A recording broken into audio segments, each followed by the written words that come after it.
सीता खेत से पैदा ले ली। तो जनक महाराज कहे कि सीता की शादी होगा कि जो शर्त रख दिए कि जो धनुष उठा के तोड़ेगा उसे सीता की शादी होगी। ये बतावे तो दधीसी ऋषि के हड्डी का, जांघ के हड्डी का धनुष बना था और वो शर्त था कि जो धनुष उठा के तोड़ देगा उसे सीता की शादी होगी। इसके बाद क्या हुआ कि सारे जब सीता ज्योति हुई तो स्वयंवर कराया गया। जनक देश के सारे राजाओं को, नौजवानों को कॉल किए और एक डेट फिक्स करके उसमें सारे देश के नौजवान को बुलाए। राजा नौजवान लोग आए और शर्त था कि जो धनुष तोड़ देगा उसे सीता की शादी होगी।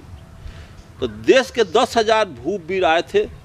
तो इंडिविजुअली एक एक करके ऑर्डर हुआ कि एक एक करके जो उठा करके तोड़ेगा उसी से सीता की शादी होगी।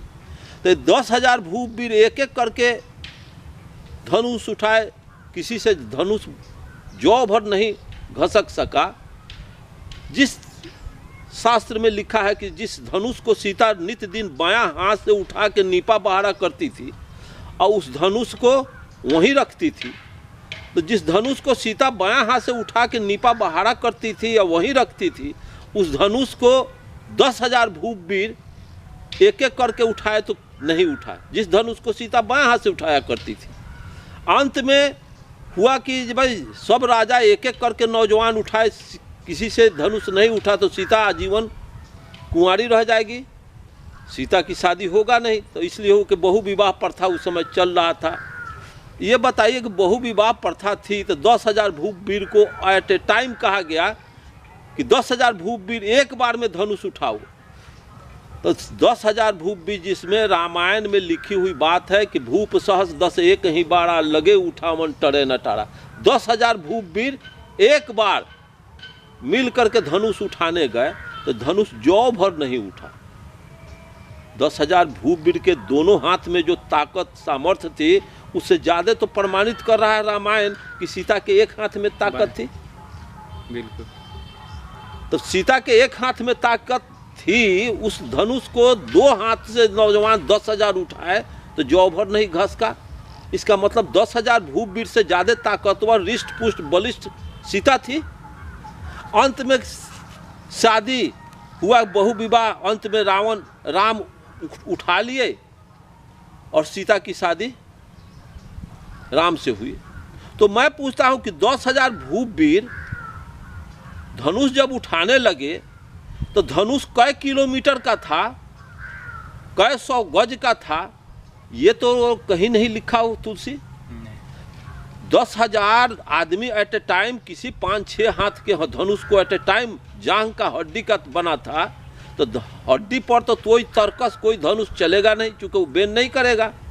तो जिस धनुष को 10,000 भूपवीर उठाने गया तो जौ भर नहीं घसका, तो धनुष कै किलोमीटर का था, कै 100 गज का था, जिसको 10,000 भूपवीर एट ए टाइम उठाने गया तो आदमी पर आदमी चढ़ जाएगा, एक साथ छू नहीं सकता है, फिर उठाया कैसे? तर्क उठता है। टोटल डिफॉल्टर बात है, टोटल घटिया बात है, झूठी बात है।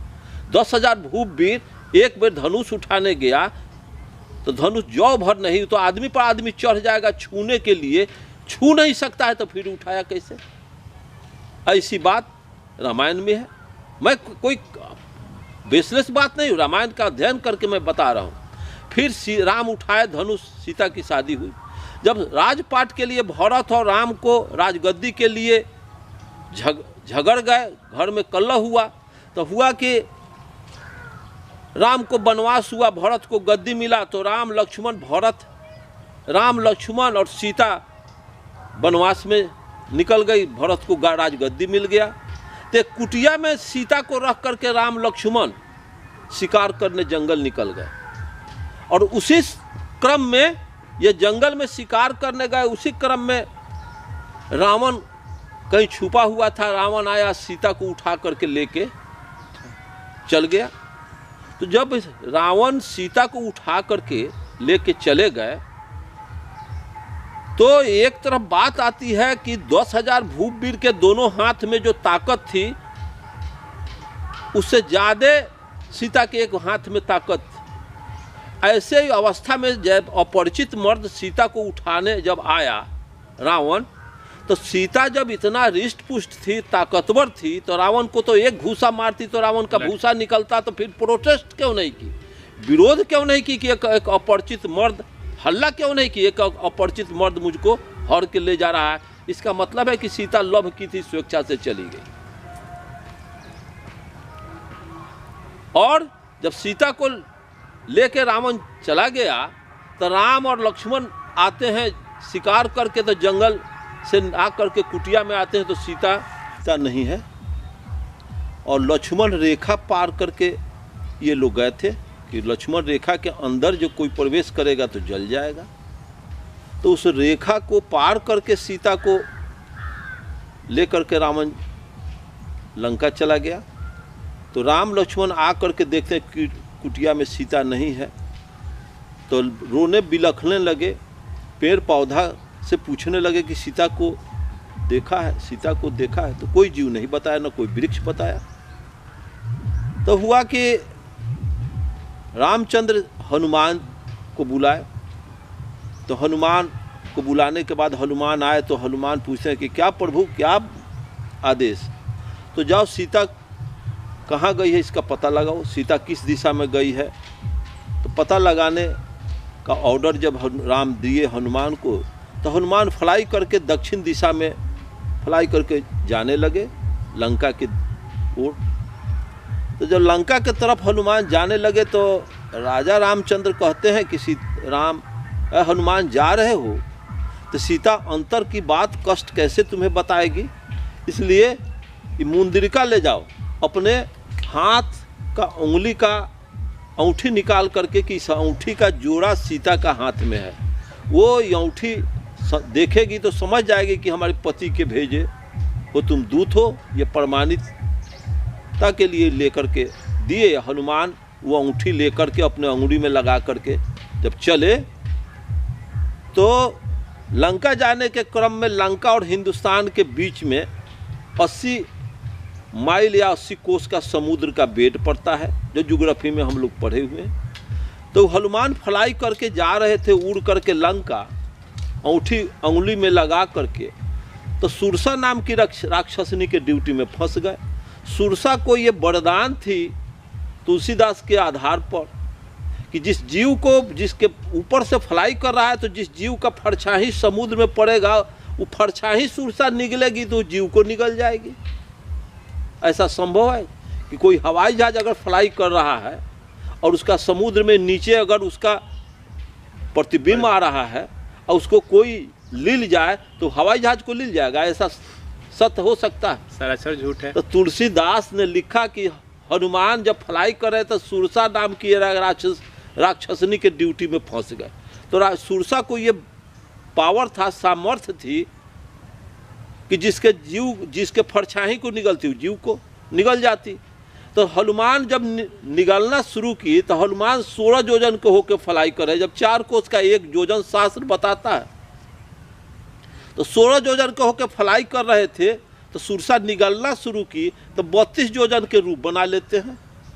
32 योजन में हनुमान भेष बना लिए, 64 योजन के हो गए। 64 योजन में हनुमान को सुरसा निगल गई। तो बोलूँ मच्छर के भेष पकड़ के कान में निकल गए। तो ये पहले बताओ कि मच्छर के भेष पकड़ के कान में निकल गया, सीता को अंगूठी बता रहे हैं। तो मच्छर के भेष पकड़ के जब कान में निकले तो राम के देल अंगूठी मच्छर के किस अंगुली में अटेगा? क्या हनुमान दोमी में अंगूठी पहन करके निकले थे? ये अतार्किक बात। और उस अंगूठी को सीता को प्रमाणित किए। अगर 16 योजन के होकर फ्लाई करे लील गए 64 योजन के, तो 64 में अगर 4 से गुना करते हैं तो 2-250 कोस लंबा होगा। तो इतना विकृति, इतना लंबा आकृति बना लिया हनुमान। अरुण गुप्ता 6 फीट के है, एक बार 600 फीट अगर हो जाएंगे तो इतना चाम हड्डी का तो व्यवस्था करना होगा। तो हनुमान के शरीर पर सारा बाटा कंपनी का चमड़ा उन्हीं के देह पर चढ़ गया था ने? तो इतना चमड़ा का व्यवस्था, इतना हड्डी का तो व्यवस्था करना होगा। क्या इतना हड्डी और चाम का व्यवस्था हनुमान कहाँ से किए थे? और इसके बाद जब सुरसा निगल गई तो मच्छर के भेष पकड़ के जब कान में निकले तो राम का दिया हुआ औंठी दूमी में पहने हुए थे। और जब सीता को प्रमाणित औंठी किए तो सीता अपना कष्ट जब रखना शुरू की तो हनुमान को बड़ी गुस्सा आ गया, बौखला गए और अपने दोम में लुकारी लगा करके आग लगा करके सोने के लंका को जला के राख कर दिया। तो जब सोना के लंका को जला के राख कर दिए, जब इनका दोम जलने लगा तो समुद्र में मुझाने गए, जैसा रामायण में लिखा हुआ। समुद्र में जब मुझाने के लिए पानी में डालने के लिए गए तो समुद्र प्रार्थना कर रहा है। आज तुलसीदास अयोध्या में बैठ करके देख रहे हैं और लिख रहे हैं। समुद्र प्रार्थना किया कि प्रभु अगर ये आगे समुद्र में अगर मुझाइएगा तो पानी जल के गैस बन जाएगा, भाप बन जाएगा, खत्म हो जाएगा, करोड़ों जीव पानी बिना मर जाएगा, इसलिए आप दूसरा कोई व्यवस्था करें, समुद्र में आग नहीं मुझावे। इस पर हनुमान मान गए। तो मुंह में वो दोम को डाल लिया। जब मुंह में डोम को डाल करके अपना आग मुझा लिए थे, इस क्रम में उनका मुंह झोंकर जाता है। तो हनुमान का लंका में मुंह झोंकरा, वो अयोध्या में बैठ करके तुलसीदास टेबल कुर्सी पर बैठ करके और देख रहे थे और लिख रहे थे कि हनुमान का मुंह झोंकर गया लंका में। उनको सूझ गया अयोध्या में बैठे बैठे। फिर तो जब उनका मुंह झोंकर जा रहा है लंका में, साधारण आग के एथी से, मतलब कि आग से के धिधोर से, आग के ज्वाला से उनका मुंह झोंकर जा रहा है। और सूरज लीले तो मुंह नहीं झोंक रहा। वो तुलसीदास को नहीं, अगर अरुण गुप्ता अगर लालटेन और चिराग निगल रहा है तो मुंह झोंकर जा रहा है, और कांटी थर्मल लील रहे हैं तो मुंह नहीं झोंकर रहा है। इस तरह से कपोल कल्पित बातें। और इसके बाद जब सोने के लंका को जला के हनुमान राख कर दिए तो किसी सोनार से पूछना चाहिए, सोना जल के राख हुआ है कभी? आज विश्व में कहीं सोना जलाओगे, सोना जल के सोने रहता है, राख नहीं होता है।